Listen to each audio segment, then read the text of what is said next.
Hey y'all, this is AL Thick Madame, and this is the recap review for Love and Marriage Huntsville.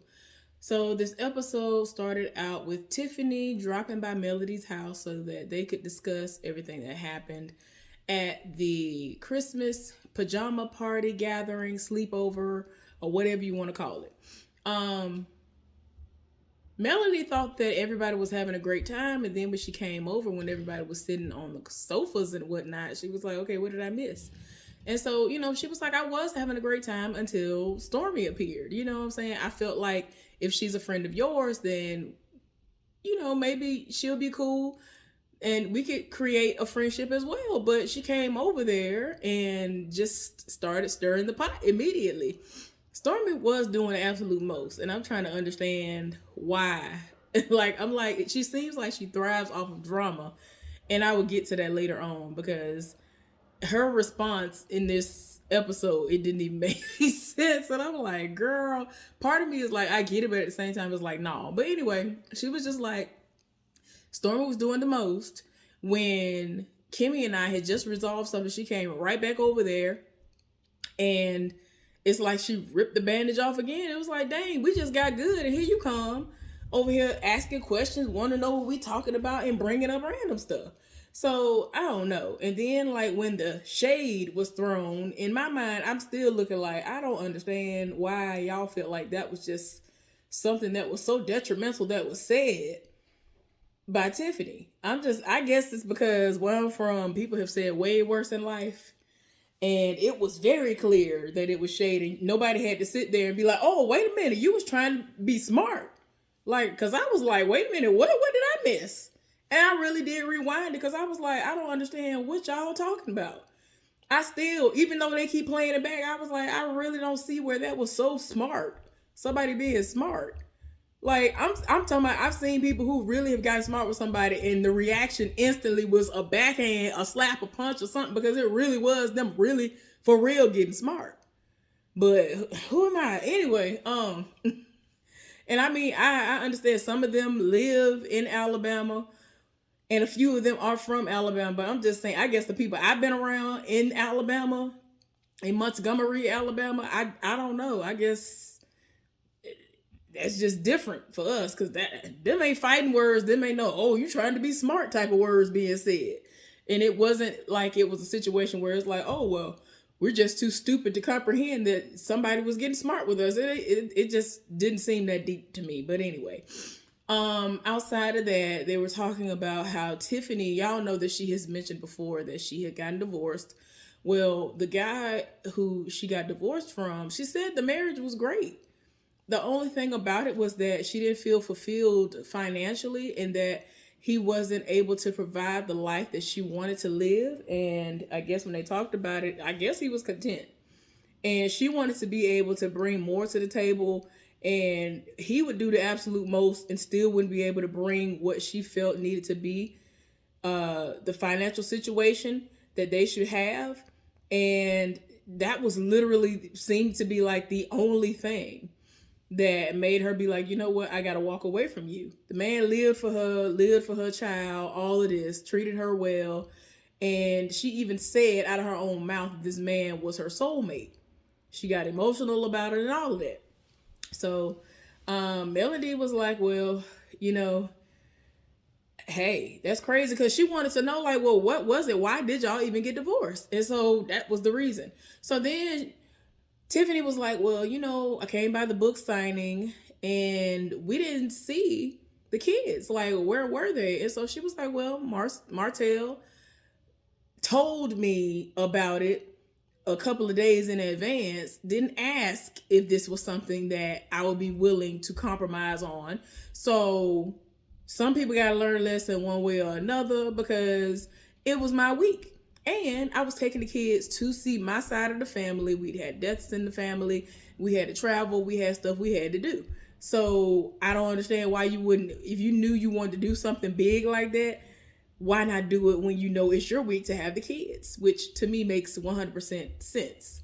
Because it's not like he wouldn't have been in control of when the date could happen. It could have been during a week when he had the kids. It don't make sense. So I was like, child, whatever. It didn't even make no sense for that to have even happened like that. Um, I think that's all they talked about for the most part. So then we see Kimmy and Letitia talking. Letitia came over because Kimmy invited her over and they were talking, and she was like, I just wanted to clarify some things about what I said because, she obviously felt some type of way because of what was said at the reunion, which was if we weren't connected by marriage, I basically wouldn't have nothing to do with you. I wouldn't want to be friends with you, have no dealings with you like that. And I mean, I feel like she said what she said, but I kind of feel like she kind of tried to smooth it over. But okay, do what you gotta do. Keep the peace. So she was just like, I love you, whatever, whatever. And I'm like, oh, okay. So she was like, I appreciate that. So then she was like, well, I just wanted to let you know that Melody had a function and your cousin was there. She invited your cousin. You and Destiny were not invited, but she invited your cousin. Your cousin had a lot to say, and you were the main topic of the discussion. And she was just like, wow, okay. Like, that's crazy. Like, for you to invite her, I ain't know y'all was close like that. Like, what is going on with that? After all was said and done, she said something about how, I guess, blood ain't thicker than mud. um, Also within that conversation, Kimmy was talking about how she loved the honeymoon that she and her husband went on, and it went well, and that she wanted to eventually like do a girls trip because she really wants to go back soon, and she's trying to go there. I don't know if it's Mexico somewhere. Anyway, it sounded like Mexico or somewhere like that. So or some Spanish place. So yeah, that was the gist of that. So moving right along, we end up seeing Marceau, I think Lewis and Maurice. They all meet up, and Lewis took this as an opportunity to address Marceau, which was a waste because, as people have said, he got sunned by Marceau. His own brother had to tell him, you need to apologize to this man. And even said in the confessional, like, that he was completely different as a child, but as he got older, it's like he's just stubborn, and but he honestly believes that he is right 99% of the time. So anyway, he was like, you said what you said at the reunion, and I don't appreciate that. And Marceau was just like, look, you cannot try to tell me about anything. Like, I'm quick to take advice from somebody. I can take advice from people, but if you are somebody who is not an expert in something, I'm not gonna listen to you. And it's like, I'm like, dang, I mean, I hear you. And I kind of agree, because it's like, I'm not finna listen to you like that. And he gave valid examples. So it is what it is. Because it's like he said, you can't sit up here and tell me that just because you make all A's in class that you are just all of a sudden an amazing teacher. No, you got to get the certifications and all that. All that stuff. Like, you got to go through things in order to get to these points. So I get what he's saying. But at the same time, y'all know he ain't really trying to apologize like that. He is not. And they had it out a little bit, and he ended up apologizing to him. And I was like, child, that was a waste of gas going over there to talk to that man. And I understand that he tried to make it seem like I was 26 years old when I decided that I wanted to marry this woman. So for anybody to try to come at me, and all this time I've been dealing with my wife, you're coming for my family. You don't know my family. You don't know what I'm going through. You can't try to make it seem like you know my situation. Now, if my brother was to say something, I will understand him saying something because he knows me.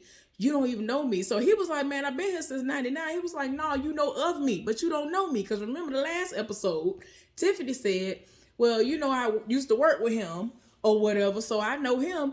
And Lewis set it off. But yeah, in this instance, he was just like, oh, okay, yeah, I get what you're saying. All right, okay. Okay, bye. All right. Like, he was not really, I'm just like, you wasted gas, time, energy, and all that stuff coming over there. But it is what it is. So moving right along, we end up seeing Martell meeting up with the publicist / manager and all that stuff. Some woman that he grew up with, who I think he calls Mel, as well. Short for what her full-on name is. So he has a cookbook out because he has been losing weight, but he's able to not just be busting out the suits and stuff. So it's like, okay, you can lose weight and still keep some muscle. You ain't got to overdo it and do the most. So he has like little things that you can cook, whether it's vegan, Mediterranean, like certain foods that people actually do eat that still taste good, but it still is something that you can eat and not have to really worry about the healthy aspect of it, because it should be leaning towards the healthier side. To me, alkaline is the way. Just saying. It just is. So anyway, but apparently the book, he had written the book and he had taken the picture for the cover, but it was him shirtless with an apron on. And it's like, no, I'm glad you realized you was doing too much with that, because that's not the way this go. You have to be able to appeal to a lot of people. And the way that it looks now, that is something that I would buy. Like, I really would buy something like that. Now, if it was filled with alkaline, I would buy that off rip. But it's not, so I'm not going to support that. My money. So, yeah. It does look good. Like, he actually has, like, the dishes and stuff in the background, and then has the name of the book. I think it's Healthy Meals That Feel, and it has his name on the bottom. And I think that's a great title as well. So, yeah. He has a lot of irons in the fire. Y'all know he got that wine that he got going. He has that, the book signing. He was talking to her about how that situation went, and actually admitted that he needed to start, making sure that if he's going to do something, do it when he has the kids. And she agreed. She was talking about, whenever the tastings and stuff are gonna happen, that maybe he should try somewhere else that's not Huntsville, because she feels like people are just gonna say whatever they feel like they need to say because it's him, and they know that if you go to somewhere like Atlanta, they're gonna tell you if something trash or not. So I'm like, yeah, you're right, I'm glad you told him that, so go from there. So then we end up seeing Stormy out and about. And she is meeting up with Tiffany. Listen, side note, that frozen margarita looks so good. It looked like it was like strawberry and mango, or strawberry and peach, like swirled or something like it. Y'all, I'm trying. I'm trying, because I've been being good as far as not drinking alcohol. Everything else has been dropping off, but I got to get all the way back on what I'm supposed to get on. But it's not even a struggle, really. It's just that looked so delicious. But my bad, y'all. So they talking, and she was just like, I want to get to know you, and I feel like we got off on the wrong foot. Stormy actually seemed like she was like, okay, I want the same thing. So when Tiffany starts talking to her, she starts zoning out. And then it got to the point where she was like, girl, I don't even know what you said, like the last 5 sentences. I don't even know what you said. I just started blacking out. I was like, girl. And like, moments like this, she seems like an airhead that is only there for the drama. Because it's like, you're very in tune. Like, you got the drink in the hand, you got the snack in your hand. Like, you really in tune with what's going on when it comes to drama. But when somebody talking to you, trying to explain to you who they are and what's going on, you just been blacked out. You done just tuned all the way out. What somewhat saved her in this conversation is that she was talking about how, she was going to be having trouble having a baby. And so they considered IVF, and she ended up conceiving and having her baby on the first try. But she's not going to have any more because she almost died, started hemorrhaging, and all these other things that happen at times when people have babies. And so she was just saying that motherhood, Tiffany said motherhood is the best thing. That is the best job that she has ever had, live for it or whatever. So hopefully they can get off on a better foot, because even though she was trying to be like, okay, are we good now? She was like, I was like, dang, Stormy, it's just doing too much. She doing a whole lot. So that was just what they was talking about. So then we get to the end of the episode, and we see Letitia's cousin pull up. to Black. And they went off and went to like this little private area where they were talking and pretty much jumped into it. And so she was like, I mean, yeah, things were said, but you said things about me years ago to people who I ain't even know like that. So I don't know what the situation is, and I was hoping that somebody was gonna say something within the episode, but nobody said it. All that was said was that Letitia felt the need to tell Melody and Martell,